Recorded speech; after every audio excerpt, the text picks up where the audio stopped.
وإذ علمتك الكتاب والحكمة والتوراة والإنجيل وإذ تخلق من الطين كهيئة الطير بإذني فتنفخ فيها فتكون طيرا بإذني.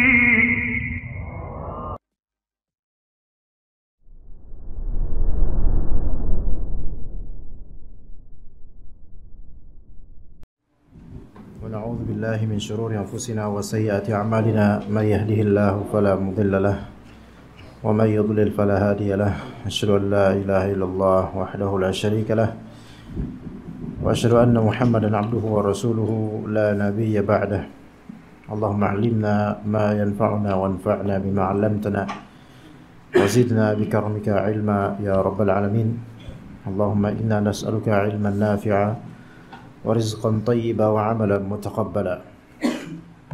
Baik, ikhwan sekalian rahimakumullah, kita insyaallah akan lanjutkan kajian kitab Bulughul Maram di kaifiyat atau tata cara wudunya Nabi SAW.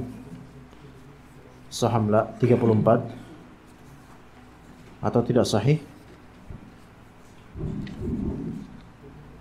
Maksudnya di kitab Ana, kalau di kitab terjemahan berarti 30 ya. Kalau di Ana 33. Ya, tata cara wudunya Nabi SAW. Sebelum muqaddimah, saya ingin menyampaikan bahwasanya ilmu fiqih ini memerlukan konsentrasi lebih ya kalau memang kita ingin menguasainya dari seluruh babnya, baik dari kitab At-Taharah sampai pada akhir kitab syahadat, kitab iqrar, itu paling ujung.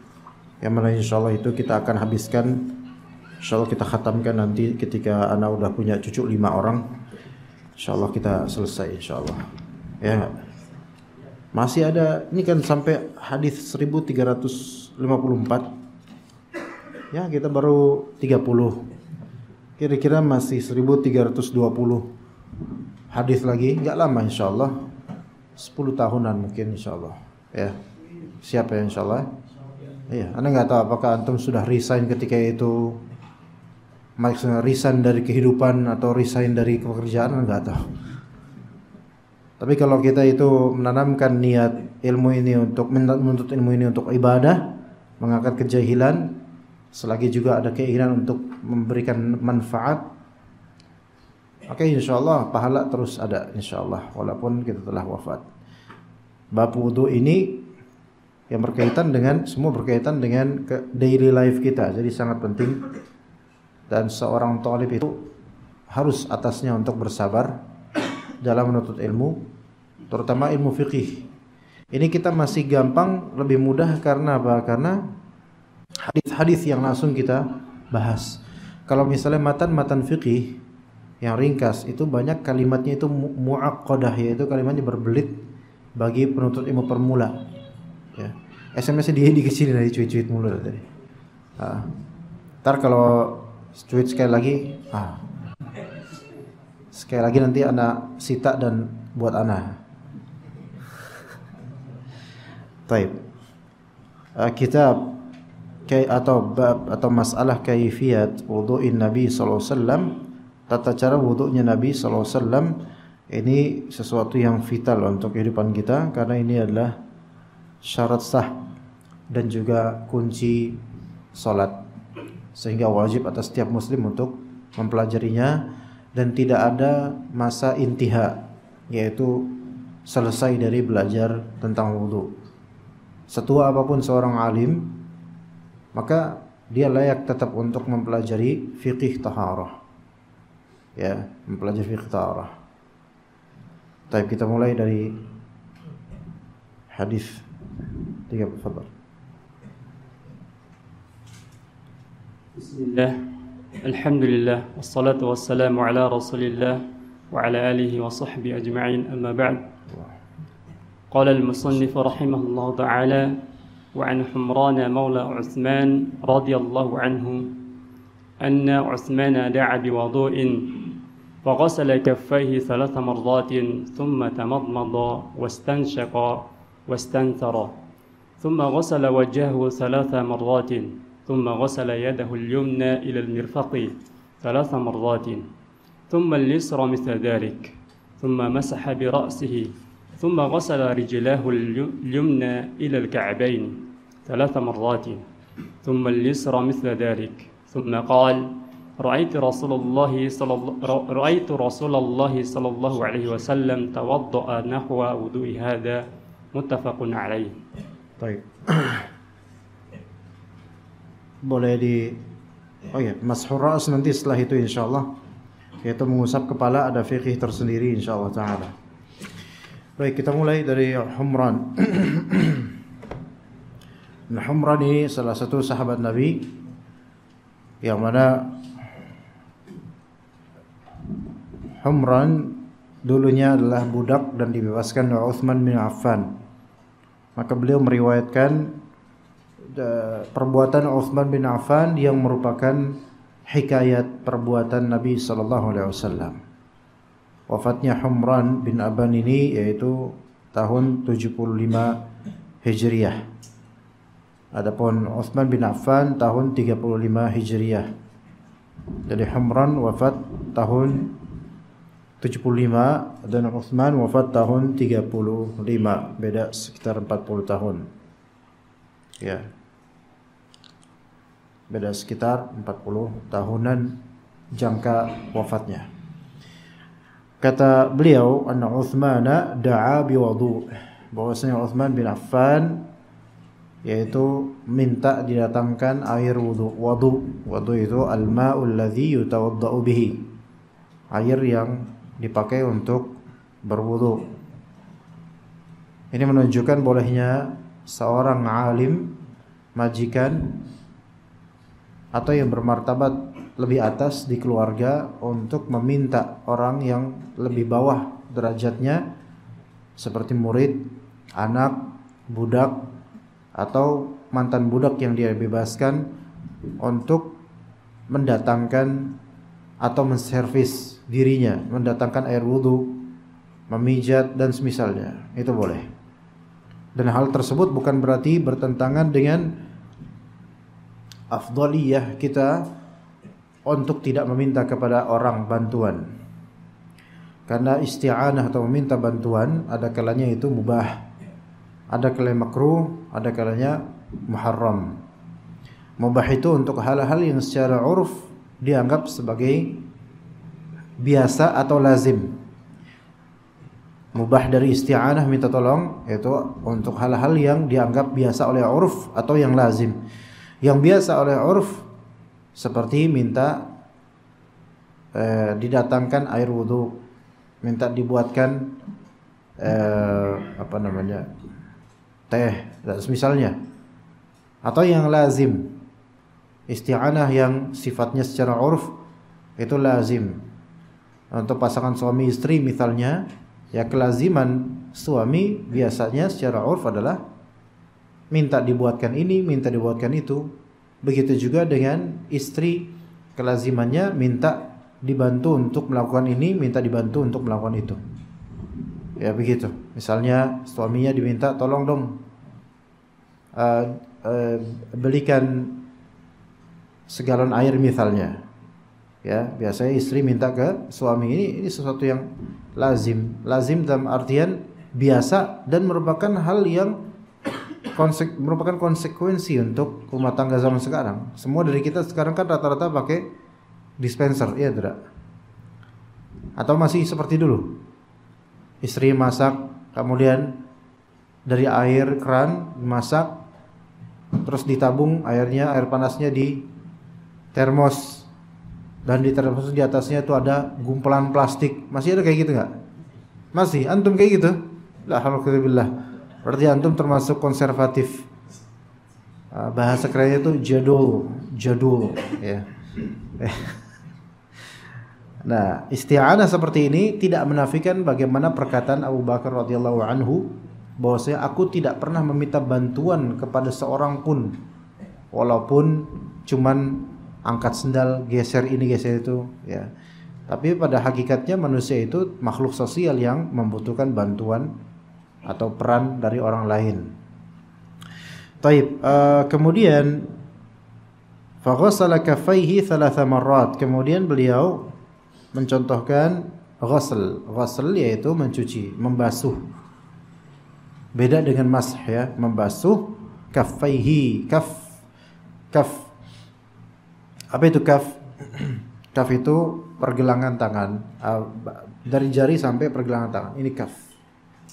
Ini namanya kaf. Kita menyebutnya apa? Telapak tangan. Ya. Dan kaf itu ada dua, kaf yang zahir dan kaf yang batin. Kaf zahir itu ini, kaf batin ini. Kaf zahir ini, kaf batin ini. Oke? Pergelangan tangan yang zahir itu ini, pergelangan tangan yang batin itu ini. Oke? Masalah kaf ini juga dipakai atau menjadi salah satu barometer di salah satu cabang permasalahan fikih taharah dalam mazhab Syafi'i. Bagaimana? Begini. Dalam mazhab Syafi'i, sebagian dari fuqaha Syafi'iyah mengatakan bahwasanya menyentuh kemaluan sendiri dengan zahirul kaf maka tidak membatalkan wudu. Namun kalau memegangnya dengan batinul kaf maka membatalkan wudu dengan atau tanpa syahwat. Dalam mazhab Syafi'i atau minimal salah satu pendapat mazhab Syafi'i. Paham enggak ikhwan? Paham? Dalam salah satu pendapat mazhab Syafi'i yaitu memegang atau menyentuh kemaluan dengan zahir al-kaf itu tidak membatalkan wudu. Apa sebabnya? Karena umumnya seseorang memegang atau tersentuh kemaluannya dengan zahir al-kaf itu tanpa kesengajaan. Iya enggak? Adapun memegang atau menyentuhnya dengan batin al-kaf maka membatalkan wudu dengan atau tanpa syahwat, apapun kondisinya. Kenapa? Karena umumnya ghaliban memegang kemaluan dengan batin al-kaf itu apa? Dengan kesengajaan. Sekarang saraf yang Allah Ta'ala berikan pada tangan kita misalnya, afwan, antum merasa lebih cepat terangsang di hal apa? Apakah tersentuh dengan zahir kaf atau batin kaf? Batin kaf. Makanya potensi untuk tergeloranya syahwat, meningkatnya libido itu dengan penyentuhan batin al-kaf. Itu dalam mazhab Syafi'i ya. Itu di dalam mazhab Syafi'i. Walaupun pendapat tersebut ana pribadi tidak mengikutinya. Ada pendapat lain yang wallahu alam lebih kuat insyaallah. Taib, maka beliau kemudian membasuh, membersihkan, mencuci kaffaihi, kedua telapak tangannya. Berapa kali? Thalatha marrat. 3 kali. Taib. Baik, 3 kali ini dan sebelumnya apa hukum dari ghuslul kaffain? Ya. Apa hukum dari ghuslul kaffain itu dulu? Hukumnya sunnah, tidak wajib. Karena ini hikayat sunnah fi'liyah. Hikayat sunnah fi'liyah. Dan dalam beberapa riwayat ghuslul kaffain tidak disebutkan. Maka ini termasuk sunnah, tidak sampai menjadi wajib. Ya. Selain itu, Allah Subhanahu wa taala menyebutkan dalam ayat surat Al-Maidah kronologi tata cara berwudu tanpa ada penyebutan ghuslul kaffain sama sekali. Ya ayyuhalladzina amanu idza qumtum ilas salati faghsilu wujuhakum. Dimulai dari wajah. Dimulai dari wajah, bukan dari ghuslul kaffain. Maka ini menunjukkan bahwasanya membasuh atau mencuci kedua telapak tangan sekali, 2 kali atau 3 kali itu termasuk sunnah, bukan wajib. Kecuali Apa? Setelah tidur malam dalam mazhab Imam Ahmad bin Hanbal. Kecuali setelah tidur malam dalam salah satu pendapat mazhab Imam Ahmad bin Hanbal, dalam satu riwayat Imam Ahmad bin Hanbal. Iya. Nabi SAW memerintahkan hal tersebut. Kata Nabi, fa innahu la yadri aina batat yaduhu.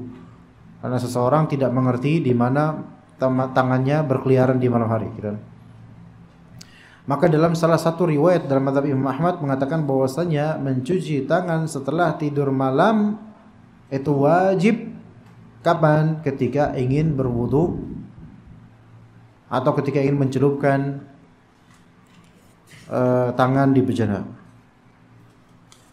Entah itu sudah pernah kita bahas atau iya akan kita bahas pada waktunya insyaallah. Akan ana hikayatkan riwayat-riwayat atau mazhab-mazhab tentang itu insyaallah. Oke. Jadi ini hukumnya apa? Sunnah. Ya. Begitu juga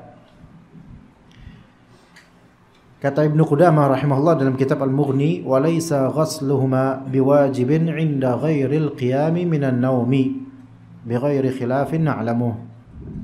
Mencuci kedua telapak tangan tidak wajib selain bangun dari tidur.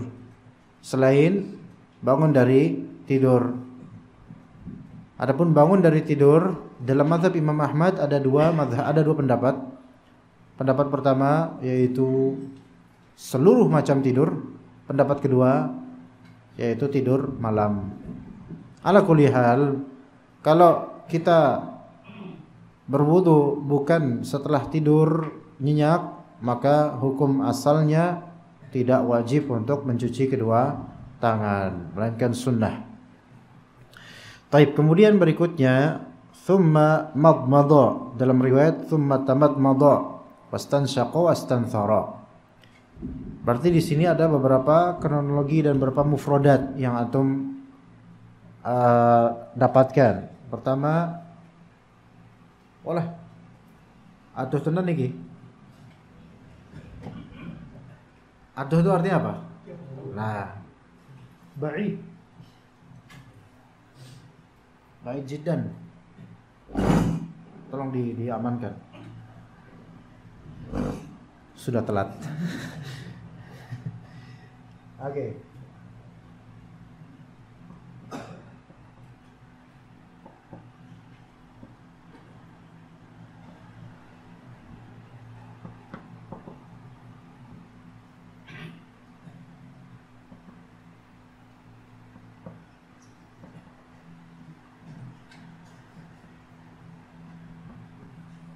Kita punya 4 kosakata yang merupakan bagian dari kronologi wudu. Ghuslul kaffain. Ghuslul kaffain itu membasuh kedua telapak tangan. Kemudian tamadmud. Bisa juga madmadah. Yaitu apa? Idaratul miyah, idaratul ma fil fam. Memutar-mutar air di mulut. Kemudian istinsyaq. Istansyaqa yaitu menghirup air ke hidung atau di hidung. Adapun istinthar maka ikhrajnya yaitu mengeluarkan air dari hidung.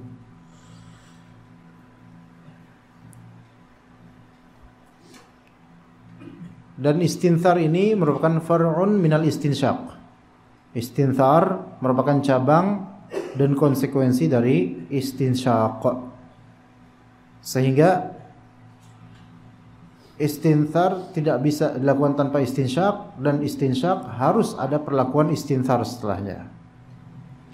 Karena air yang dihirup di hidung ini bukan untuk kemudian dikonsumsi atau ditelan, melainkan untuk dikeluarkan kembali dengan penyempitan hidung dengan tangan kiri. Adapun menggayungkannya ke hidung dengan tangan kanan. Faham enggak ikhwan? Enggak paham? Antum ketika kumur-kumur pakai satu tangan atau dua tangan? Atau langsung dari keran mungkin? Enggak sunnah itu, tapi dengan tangan. Kita ada tata caranya ya. tata cara ada beberapa model dan semua itu insya Allah sah selama terwujud 3 perbuatan ini, yaitu tata cara pertama dengan 3 gayungan, tata cara kedua dengan 6 gayungan, tata cara ketiga dengan 6 gayungan juga. Siapa tuh? Gimana? Diulang, ayo. Tata cara pertama dengan 3 gayungan, tata cara kedua dengan 6 gayungan, tata cara ketiga dengan 6 gayungan juga. Silakan dijawab. Siapa yang bisa menjawab? Ayo. Tata cara pertama dengan 3 gayungan berarti gimana? Ini kalau mau full complete ya, karena istinsyak, madmadah, istinsyak, istinthar 1 kali cukup, 3 kali sunnah, oke? Ana pengen versi yang full 3 kali. Kalau 3 kali gayungan berarti menjamak, ketika 1 gayungan menjamak kumur-kumur sekaligus istinsyak. Mungkin dan itu lebih afdal. Iya. Jadi berarti perbuatan dia kumur-kumur istinsyak istinthar, kumur-kumur istinsyak istinthar, kumur-kumur istinsyak istinthar dengan 3 kali gayungan tangan tekanan. Paham? Anda nggak perlu nyontoh di sini, nanti antum mana sembur lama-lama. Iya. Kan gini. Bisa nggak? Kalau dibayang di sini susah, ikhwan. Kan antum harus praktek gitu langsung. Paham kan ya tapi? Itu yang pertama. Yang kedua dengan 6 kali gayungan. Gayungan pertama kumur-kumur, gayungan kedua kumur-kumur, gayungan ketiga kumur-kumur. Gayungan keempat istinsyak istinthar, gayungan kelima gitu. Keenam istinsyak istinthar. Paham Pak? Itu yang versi kedua. Yang versi ketiga sama 6 kali gayungan. Kumur-kumur lepas. Gayung lagi, gayungan kedua istinsyak istinthar. Gayungan ketiga kumur-kumur. Gayungan keempat istinsyak istinthar. Zigzag. Yang lebih afdal yang pertama. Kemudian yang kedua secara afdal, dan yang paling wallahu alam kurang afdal yang ketiga. Kenapa begitu? Karena urutan di sini adalah madmadah, istinsyak, istinthar gitu loh. Lebih afdal seperti itu. Yang paling pertama lebih afdal. Kalau yang kedua itu lebih afdal karena apa? Karena dia mendahulukan madmadah dulu, selesai baru istinsyak, istinthar. Oke? Ya. Dan apakah madmadah, istinsyak dan istinthar ini hukumnya sunnah atau wajib? Khilaf di antara ulama. Untuk 3 kali jelas itu sunnah. Tapi secara zat hukum perbuatan istinsyak, madmadah, istinsyak dan istinthar dalam berwudu itu apakah termasuk wajib dalam artian rukun atau bukan? Khilaf di antara ulama.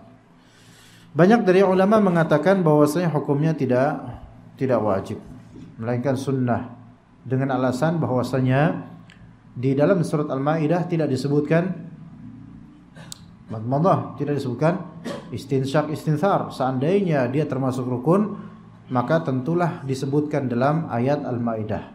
Paham gak ikhwan? Ya, karena ayat Al-Maidah dimulainya dari faghsilu wujuhakum, wajah dulu gitu kan. Baik. Itu pendapat pertama dengan alasan itu. Pendapat kedua bahwasanya madmadah, istinsyak, istinthar hukumnya wajib dengan dalil satu hadis Utsman ini yang menghikayatkan perbuatan Nabi SAW, dan juga ada hadis-hadis lainnya dari sahabat lain yang mencontohkan seperti Ali bin Abi Thalib dan lain-lain, mencontohkan tata cara berwudunya Nabi SAW dan kesemuanya menyebutkan apa? Menyebutkan madmadah, istinsyak, istinthar. Oke? Maka dengan kemajmu'an riwayat ini menguatkan pandangan bahwasanya Rasulullah tidak pernah meninggalkan madmadah, istinsyak, istinthar. Lalu ulama pertama mengatakan, oke, tapi itu kan sunnah fi'liyah. Sementara di ayat Al-Maidah enggak disebutkan kumur-kumur, istinsyak, istinthar. Bagaimana kalian menjawabnya wahai ulama kedua yang mengatakan itu wajib atau rukun? Maka ulama kedua pun menjawab, betul bahwa saya ini secara tersurat dia sunnah fi'liyah. Namun bagi ahlus sunnah yang betul-betul memegang sunnah, secara tersirat ada isyarat bahwasanya ini sudah menjadi keserlaluannya Nabi SAW dalam berwudu yang berkonsekuensi Nabi SAW tidak pernah meninggalkannya, sehingga kita fahami bahwasanya itu paten bagian dari rukun wudu. Faham ikhwan di sini? Itu satu, jawaban satu. Jawaban yang kedua, kenapa itu kumur-kumur dan istinsyaq, istinthar tidak disebutkan dalam ayat Al-Maidah? Kenapa? Ya, bagaimana menjawabnya? Memang tidak ada disebutkan secara secara tersurat. Namun secara makna masuk ke dalamnya. Di dalam hafal apa? Faghsilu wujuhakum. Faghsilu wujuhakum. Kemudian ulama pertama pun bertanya, mengkritisi. Wajah ya wajah, hidung mulut gitu kan ya? Paham gak ikhwan? Maka kata para ulama kedua, betul, hidung termasuk wajah kan? Ya. Mulut termasuk bagian dari wajah. Oke? Benar gak? Anda mengerti gak kronologinya? Oke, ikutin terus. Jangan lewatkan. Ya. Kok kayak iklan apa gitu ya? Nah, kemudian ulama pertama kembali mengkritisi. Loh, yang wajah di sini kan kalau emang hidung antum anggap sebagai wajah karena tempatnya di wajah. Terus mulut antum anggap sebagai wajah karena tempatnya di wajah. Ya. Kenapa Rasulullah SAW tidak memasukkan juga air ke mata beliau, karena itu kan bagian dari wajah. Ayo, gimana jawabannya? Bingung kan? Ayo jawab. Enggak mau jawab. Nah, tapi ulama kedua enggak sebingung antum dalam menjawabnya. Maka mereka mengatakan, wa ma atakumur rasulu fakhudhuhu wa ma nahakum anhu fantahu. Apa yang Rasul datangkan pada kalian, ambil, udah khalas. Enggak usah repot-repot kita mengkiaskan kemudian mempertanyakan kalau gitu kenapa mata enggak gitu juga. Bahkan sebagian salaf, sebagian sahabat memahami bahwasanya mata itu juga termasuk diwudukan. Di antaranya Abdullah bin Umar radhiyallahu anhuma. Beliau itu cuma beliau doang. Yang lain sahabat enggak ada. Beliau doang, dan itu tidak diikuti. Abdullah bin Umar di masa usia tuanya itu beliau matanya cacat.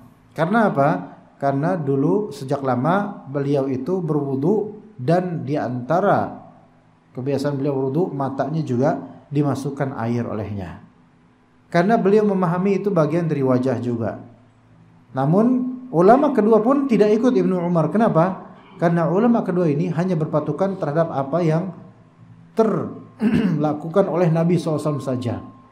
Ketika itu tidak dilakukan oleh Nabi SAW, tidak mereka lakukan. Paham di sini, ikhwan? Maka ulama kedua di sini mengatakan hukumnya wajib atau termasuk dari rukun dalam berwudu, masuk dalam kategori faghsilu wujuhakum. Dibalikin kemudian oleh ulama kedua kepada ulama pertama. Wahai ulama pertama, menurut kalian mengusap telinga itu rukun bukan? Harus enggak akan dilakukan di wudu? Apa jawabannya? Telinga, mengusap telinga. Harus mengusap telinga. Kan habis kepala telinga gitu kan ya? Antum lakukan enggak harus? Ya, selalu kami lakukan. Kalian anggap apa? Rukun bukan? Iya, kewajiban, rukun. Oke. Ada enggak di Al-Maidah ayat sekian? Faghsilu wujuhakum wa aydiyakum minal marafiq wamsahu bi ru'usikum wa arjulakum. Habis kepala langsung kaki. Kenapa kalian tambahkan kuping? Mereka menjawab, karena Nabi SAW melakukannya. Oke. Bukankah itu sunnah fi'liyah? Iya. Cuma sunnah fi'liyah tapi Nabi SAW melakukannya terus gitu.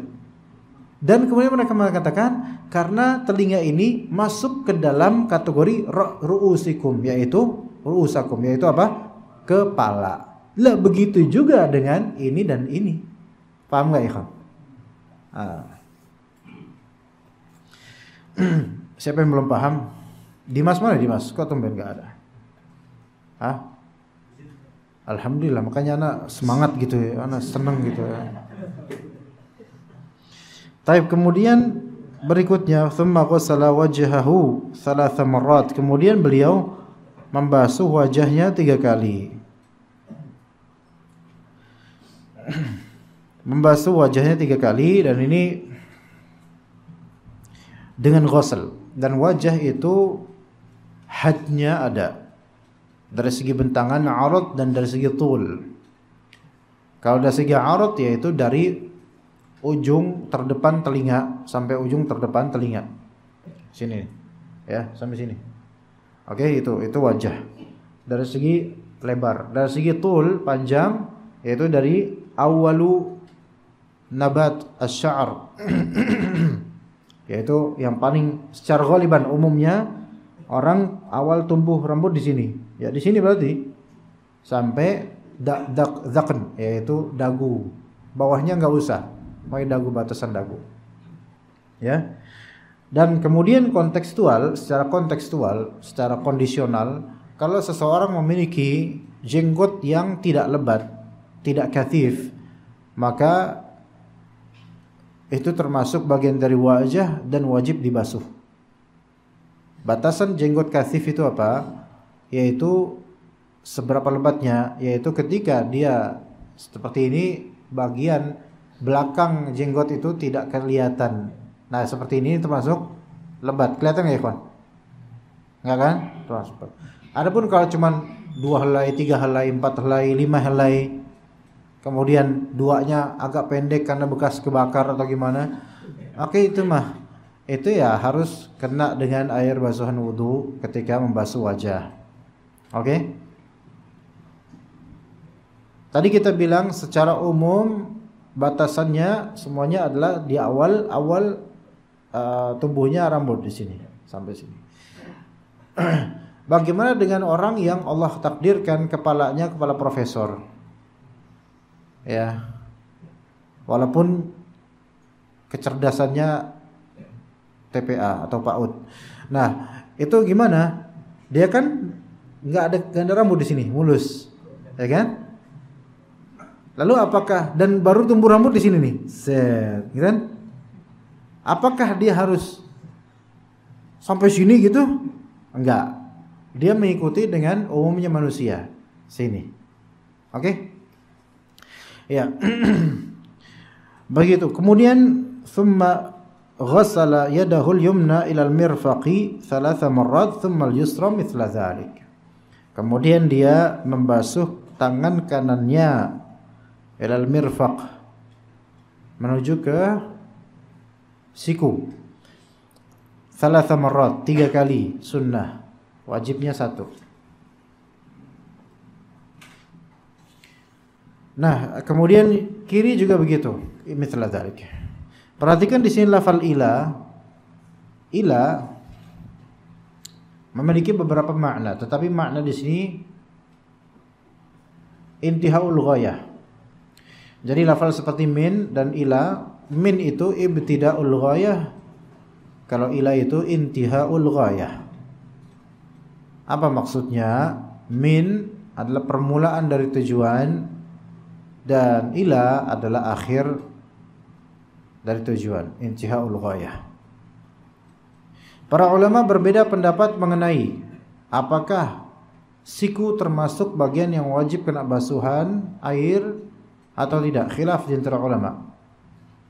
Ulama pertama mengatakan bahwasanya siku bukan termasuk bagian tubuh yang wajib dibasuh dengan air. Artinya kalau antum cuma sampai sini doang airnya, siku enggak kena, sah. Bagi ulama pertama. Ulama kedua mengatakan siku termasuk bagian yang wajib untuk kena air, basuhan wudu. Itu ulama kedua. Alasannya, ulama pertama mengatakan tidak termasuk sehingga tetap sah kalau cuma sampai sini doang. Alasannya adalah bahwasanya lafal ila di sini adalah ila, tujuan. Tidak mengandung padanya ma'iyah, kebersamaan. Oke? Sehingga tidak disertakan. Hanya tujuannya aja sampai situ. Namun dibantah oleh ulama kedua bahwasanya justru karena ila di sini menunjukkan intihaul ghayah sehingga terjadi padanya ma'iyah.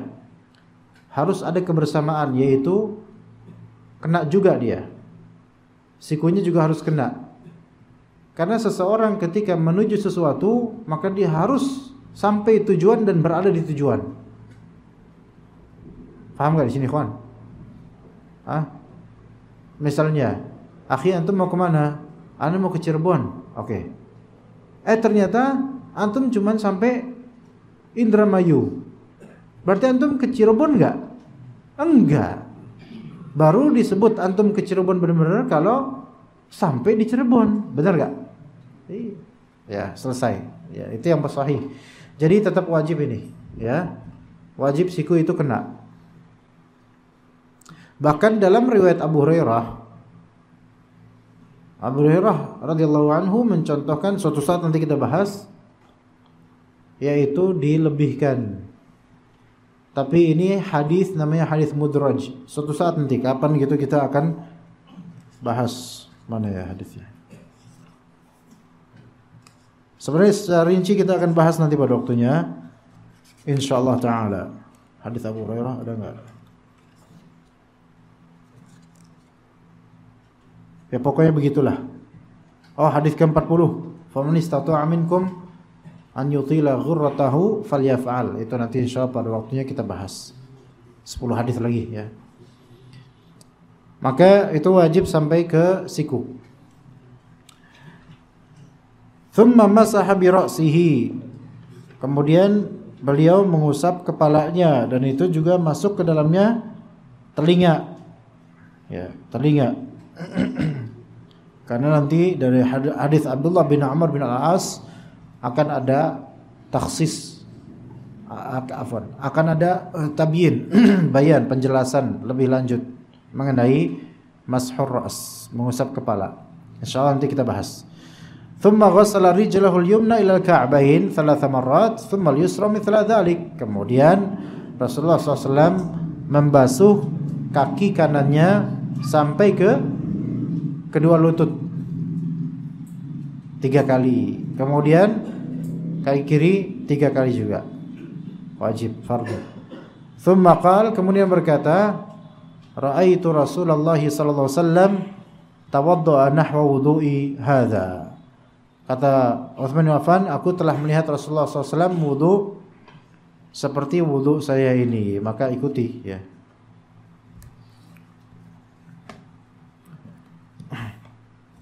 Antum kalau pakai masker itu antum kayak Juan Roman Riquelme, tahu enggak? Tahu Riquelme enggak tuh? Coba buka. Hah? Kenapa? Coba buka. Iya. Dan sampai kayak Riquelme pas dibuka kayak Drogba lagi, jangan. Nah, jadi ini adalah kaifiyatu wudu'in Nabi sallallahu alaihi wasallam, tata cara wudu'nya Nabi sallallahu alaihi wasallam. Baik, kita lanjut. Fadhal Syekh. Iqra.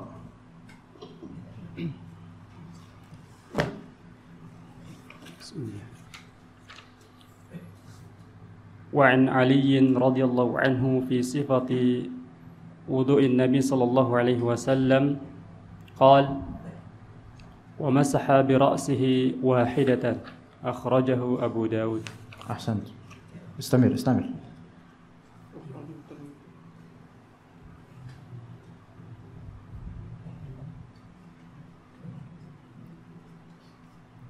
Istamir Munir ya akhi. وعن عبد الله بن زيد بن عاصم رضي الله عنهما في صفة الوضوء قال ومسح رسول الله صلى الله عليه وسلم برأسه فأقبل بيديه وأدبره متفق عليه. في لفظ وفي لفظ لهما بدأ بمقدم رأسه حتى ذهب بهما إلى قفاه ثم ردهما إلى المكان الذي بدأ منه. أحسنت. Antum tahu arti istamir munir enggak? Istamir munir arti tahu? Istamir artinya apa? Terus, munir terang. Istamir munir aja, bro. Iya. Iya, nggak boleh bohong. Harus istamir munir. Iya. Taib, kita menuju ke mashur ra's sekarang. Dalam riwayat dari Ali bin Abi Thalib radhiyallahu anhu fi sifati wudu'in Nabi SAW, dalam sifat wudu. Dan Ali bin Abi Thalib itu juga menghikayatkan bagaimana tata cara wudunya Nabi SAW. Namun dalam riwayat Ali bin Abi Thalib itu ada pengkhususan jumlah, bilangan berapa kali mengusap kepala, wa masaha bi ra'sihi wahidatan. Kalau misalnya di hadis Utsman tadi thumma masaha bi ra'sihi mutlaqan. Tapi di hadis Ali bin Abi Thalib secara muqayyad dengan bilangan 1. Ini menunjukkan wallahu alam ketika suatu kemutlakan, suatu dalil mutlak dan ada dalil yang muqayyad, maka kita tafsirkan dalil muqayyad. Artinya ketika sesuatu yang global kemudian ada yang menjelaskan, maka kita lebih ikut kepada penjelasan. Ketika ada yang umum kemudian ternyata ada yang mengkhususkannya, maka kita beralih ke pengkhususan. Begitu ya ikhwan. Faham gak ikhwan? Contoh hadis Nabi SAW, barang siapa yang maknanya, barang siapa yang salat 12 rakaat dalam sehari, salat sunnah. Ya, ini maksud di sini salat sunnah apa? Rawatib 12 rakaat dalam sehari, maka akan dibangunkan untuknya apa? Rumah di surga. Ini hadis mutlak. Mutlak dalam artian kapanpun hari itu. Tapi dalam redaksi lain, riwayat lain disebutkan man wadhaba. Barang siapa yang bermuwadhabah, yaitu merutinkan daily rutinannya, itu dia 12 rakaat per setiap hari, kecuali mungkin Jumatan. Maka dibangun untuknya rumah di surga. Hadis pertama tadi kan dia mutlak. Maksudnya mutlak untuk hari apapun. Kalau pakai hadis pertama, maka terfahami darinya adalah misal hari ini antum menuntaskan 12 rakaat, dapat rumah antum di surga. Besok hari antum tuntaskan 12 rakaat, dapat rumah berikutnya di surga. Hari Rabu antum enggak melakukan itu, enggak dapat rumah. Kemudian 2 bulan lagi baru antum tunaikan juga 12 rakaat per hari, dapat rumah ketiga. Paham enggak? Itu pemahaman pertama dari hadis ini. Namun kan ada redaksi lain. Redaksi lainnya muqayyad dengan muwadhabah. Diikat ganjaran ini dengan apa? Muwadhabah, yaitu daily, apa rutinan. Emang kebiasaannya tuh 12 rakaat setiap hari. Paham enggak ikhwan di sini? Maka ketika ada sesuatu yang sifatnya mutlak, kemudian ada yang mentaqyidnya, mengikatnya, maka kita pakai ikatan itu. Jangan kita pakai yang bukan berarti kita meliburkan hadis, tapi ini menafsirkan dan beramal dengan hadis muqayyad dibandingkan dengan yang mutlak. Wallahu a'lam. Nah, sekarang kalau masaha bi ra'sihi dalam hadis Utsman, maka ini mutlak. Artinya ya antum enggak diikat dengan berapa jumlah, atau masih mujmal jumlahnya, ambigu. Nah, ketika ada bayan, penjelasan atau taqyid, keterikatan dengan jumlah, maka antum ikuti jumlah tersebut. Antum ikuti jumlah tersebut. Berapa jumlahnya? 1 saja, mengusap kepala sekali dalam riwayat siapa? Riwayat Ali bin Abi Thalib. Ini namanya jam'ul hadis dalam usul fiqih. Ini namanya jam'ul hadis, menjama' antara hadis-hadis.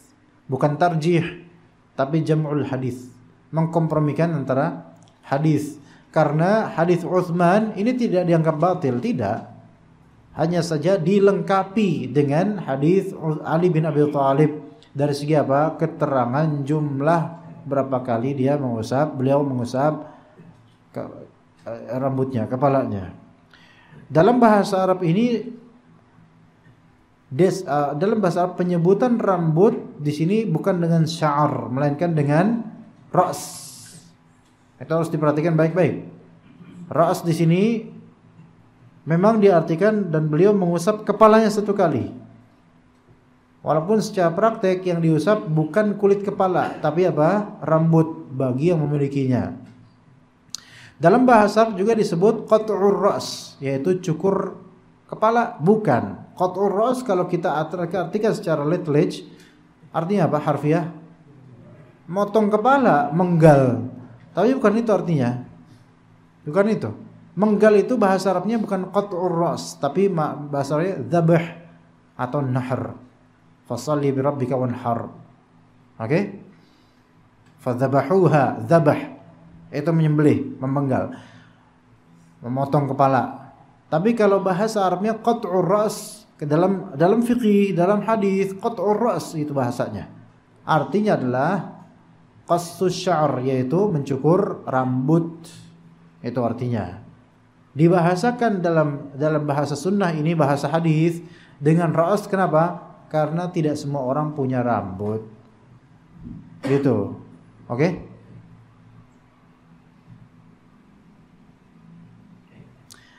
Baik, setelah mafhum al-adad, setelah bilangan yang telah kita ketahui di hadis Ali bin Abi Thalib, hadis Abdullah bin Zaid bin Asim, kemudian hadir di sini tentang tata cara wudu Nabi, sama seperti hikayat Utsman dan hikayat Ali terhadap wudunya Nabi SAW. Dan ini 3 sahabat yang menghikayatkan bagaimana tata cara wudunya Nabi SAW. Dari hadis Utsman, dari hadis Ali, dari hadis Abdullah bin Zaid. Dalam hadis tersebut ringkasnya di bagian mashur ra's saja Ibnu Hajar mengkutip wa masaha bi ra'sihi fa aqbala bi yadayhi wa adbar. Dan Rasulullah SAW masaha bi ra'sihi, mengusap kepalanya. Nah, lihat di sini, mengusap kepalanya, yaitu ya rambutnya. Fa aqbala bi yadayhi wa adbar. Dan kemudian menggerakkan kedua telapak tangannya dari depan, aqbala dari depan ke belakang, wa adbar dari belakang ke depan. Aqbal dan adbar. Aqbal itu qabla, adbar itu dubur. Aqbal itu depan, adbar belakang. Aqbal di sini maknanya dari depan ke belakang, adbar dari belakang ke depan. Makanya kemaluan depan baik laki atau perempuan itu namanya qubul. Kemaluan belakang baik laki atau perempuan namanya dubur. Ya, gitu, ya. Dan dubur itu muakhkharus syai'. Sesuatu yang paling akhir itu dubur. Maka yang paling akhir sana itu, paling belakang itu dubur semua sebenarnya. Iya, adbar kulli syai' gitu loh. Adbar, ya. Secara bahasa ya ikhwan, antum jangan tersinggung loh. Mana sesepuh lagi di belakangnya tersinggung gitu. Sudah sepuh semua di belakang gitu. Persis, emang sepuh rata-rata nyenderan kayak gitu emang. Di kajian-kajian kayak gitu, nyender, khusyuk, tidur gitu. Itu biasa. Tapi nggak bisa tidur di sana karena panasnya beda di sana itu. Oke. Baik, jadi tadi ada aqbal dan adbar. Dan ditafsirkan lebih lanjut dalam lafal Sahih Bukhari dan Muslim, bada'a bi muqaddami ra'sihi hatta dhahaba biha ila qafah. Ini tafsil atau ini bayan, dalam usul fikih namanya bayan atau mubayyan. Ya, syuf lihat. Dalam usul fikih ada namanya mujmal dan mubayyan, ikhwan.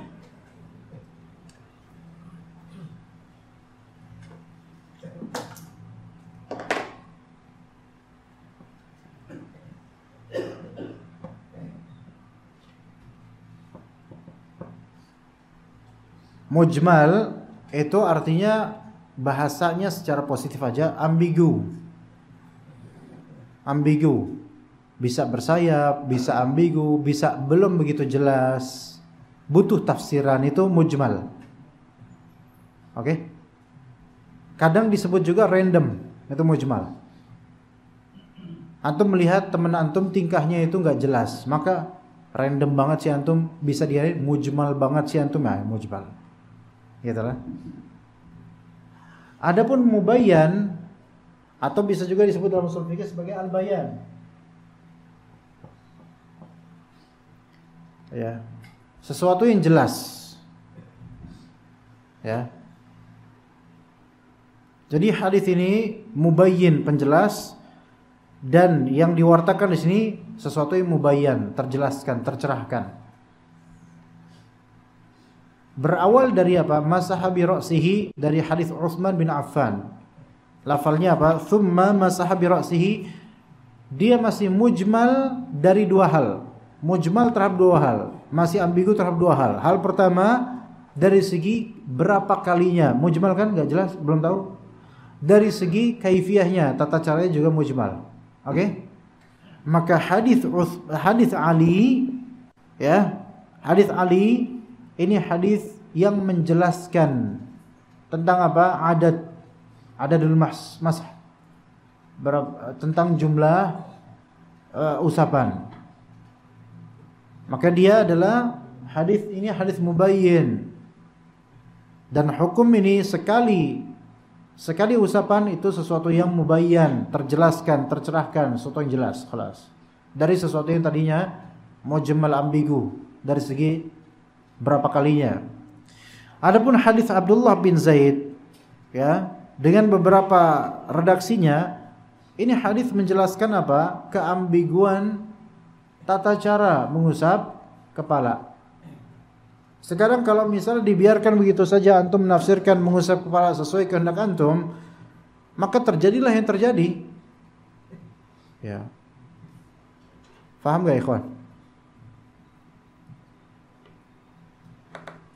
Tapi di sini jelaskan secara bayan tata cara gimana. Beliau memulai dengan kepala bagian depan, muqaddamir ra's, kepala bagian depan, yaitu awalun nabat asy-sya'r. Yaitu paling depannya, paling awalnya tumbuhnya rambut secara umumnya manusia. Ya, dari situ. Kemudian hatta dhahaba bihima, hingga menggerakkan keduanya, kedua apa? Kedua telapak tangan sampai bihima ila qafah. Qafah artinya tengkuk. Tengkuk itu yang paling akhirnya tumbuh rambut secara umumnya manusia. Adapun kalau misalnya tengkuk masih ada bulu-bulu baik halus ataupun udah mulai jadi rambut juga gitu, sampai ke punggung gitu, itu orang ini keeksotisannya itu spesial lah. Tetap dia hukumnya sama seperti umumnya orang. Jangan beralasan, oh saya karena sampai belakang ini, sampai punggung, apakah saya harus wudu sampai punggung? Enggak. Seperti ini aja sama, kan dihukumi secara ghalibnya manusia, umumnya manusia. Thumma sampai belakang raddahuma hatta raja'a ilal makanil ladzi bada minhu. Dia kembali lagi, ini untuk laki-laki sampai dia kembali ke sini lagi. Ini laki-laki, kalau perempuan enggak bisa, ikhwan. Perempuan enggak bisa. Coba rambut sepinggang. Balik berantakan. Enggak, ini buat laki-laki umumnya. Iya. Bagaimana dengan laki-laki yang rambutnya panjang? Sama hukumnya seperti ini. Siapa suruh rambutnya panjang? Gitu, ya. Bagaimana yang gundul? Sama seperti itu. Tapi dingin Ustaz, nanti kedinginan. Siapa suruh gundul? Anak kan enggak nyuruh antum gundul. Ya kan? Antum jangan komplain sama anak. Kayak gitu. Oke. Jadi ini hadis ini disebut hadis mubayyan atau bisa juga mubayyin, penjelas terhadap keambiguan hadis Utsman dari segi tata cara. Ya. Jadi ijmal, keambiguan itu dari berapa sih? Segi sifat, kemudian jumlah, tata cara, kriteria, itu semua disebut mujmal. Oke?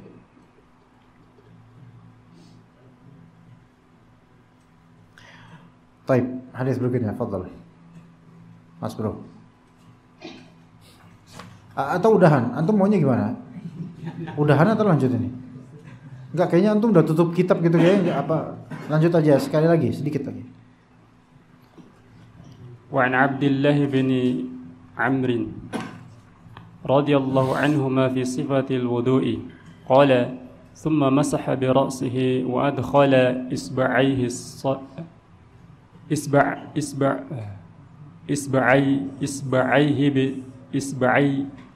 Istighfar aja, antum istighfar aja dah. Isba'aihi السباحتين في أذنيه ومسح بإبهاميه ظاهر أذنيه. أخرجه أبو داود والنسائي وصححه ابن خزيمة. Ahsant, jazakallahu khair. Dari Abdullah bin Amr radhiyallahu anhuma tentang tata cara wudu Nabi SAW. Syuf, lihat ada lagi nih hadis berikutnya, bukan Utsman saja. Kemudian ada Ali bin Abi Thalib, ada Abdullah bin Zaid, ada Abdullah bin Amr bin As. Berarti minimal ada 4 sahabat yang memberikan hikayat kaifiyah wudunya Nabi SAW. Di antara kutipannya, kemudian masaha bi ra'sihi, beliau mengusap bi ra'sihi. Semua dari lafal-lafal baik ayat ataupun 4 hadis sebelumnya atau 3 hadis sebelumnya, masaha bi ra'sihi. Huruf ba inilah yang menjadi titik tengkar mazhab Syafi'i dan lainnya. Imam Syafi'i berpendapat bahwa al-ba di sini maknanya tab'id, penyebagian, partisi. Huruf ba di sini sepemahaman Imam Syafi'i lit tab'id. Apa tab'id? Mempartisikan gitu loh. Sementara sebagian ulama lainnya merujuk kepada pemahaman bahasa Arab, huruf ba tidak ada yang berfungsi sebagai tab'id. Melainkan ba ini bisa untuk ilsaq atau isti'ab seluruhnya gitu loh. Ba ini ma'iyah bersama seluruhnya. Makanya dalam mazhab Imam Syafi'i ada sampai kriteria yang penting 3 helai rambut. Itu sudah masuk ke dalam ba'd.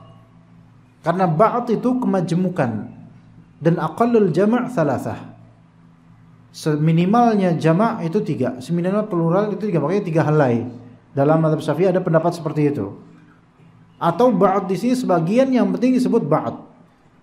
Kalau kita mau merujuk kepada ba'd itu sangat banyak versi pemaknaannya, ikhwan. Kalau antum pernah dengar ustadz bilang berkata sebagian salaf, itu kan terjemahan dari bahasa Arab qala ba'dus salaf, ya enggak? Dan ba'd di sini maknanya bukan arti sebagian, artinya seorang. Berkata sebagian salaf, maksud sebagian ini seorang salaf. Ba'd itu bisa dimaknai seorang walaupun bukan plural. Karena sebagian itu adalah suatu bagian dari yang mana satu pun bisa. Ya enggak? Begitu. Oke. Taib. Mana yang lebih sahih? Begini, inilah ketika fa in tanaza'tum fi syai'in farudduhu ila Allahi wa Rasul. Ketika kalian saling bertanazu', berselisih akan suatu hal, maka kembalikan, rujuklah kepada Allah dan Rasulnya. Ini diantara bukti. Ya, kita tidak mengatakan Imam Syafi'i itu munkar dan seterusnya, enggak. Itu tafsiran beliau.